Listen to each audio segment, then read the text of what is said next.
Chris sat beside Chief Nboli at the Grand People's Ambassador Party convention, the air heavy with the scent of wealth, power, and ego.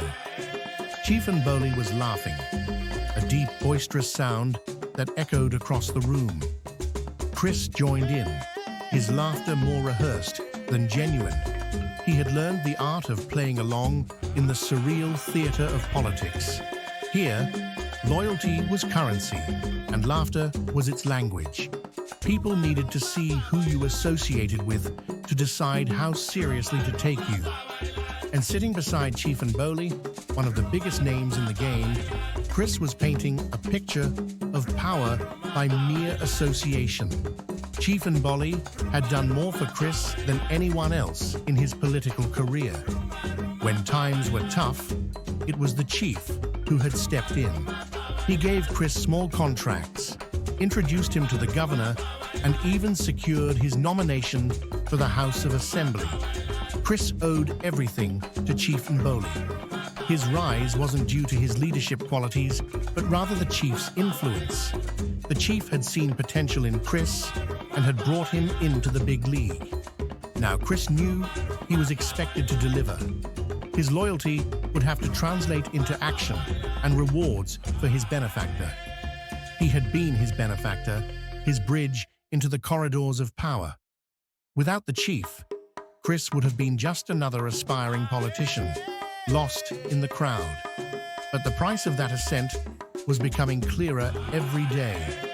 Loyalty in this world was a one-way street, a debt that seemed to grow larger the closer he got to success.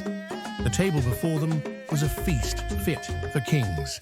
Bottles of pink champagne glistened under the soft lights, and the centerpiece was the spicy delicacy Isi-Iwu, goat's head.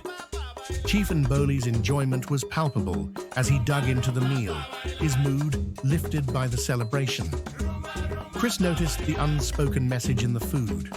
The goat's head wasn't just a dish, it was a symbol of loyalty and privilege.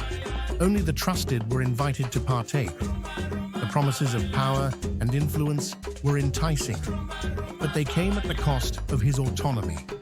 It was a reminder to Chris that as long as he remained loyal, he would stay at the table. As the evening wore on, Chief Nboli grew visibly intoxicated. His laughter turned into slurred singing, and soon he was shouting out the national anthem, "Arise, O compatriots," while waving his hands dramatically as if conducting an imaginary orchestra. Chris watched in silent amusement, unsure whether to laugh or cringe. The scene was surreal. A powerful man, revered and feared, now reduced to drunken theatrics. Yet, it was also a reminder of the peculiarities of the political elite. The delicate niceties of decorum didn't belong here. This was a world of raw ambition, unapologetic excess, and unrestrained indulgence. Chris sipped his drink, pretending to enjoy the moment, but his thoughts were far away. He wondered if he had truly earned his place here, or if he was merely a pawn in Chief Nboli's grand game. The celebration wasn't just about politics, it was a display of power, a test of loyalty. Yet Chris knew the rules. As long as he played along, as long as he remained loyal, the doors to influence and wealth would stay open. But at what cost?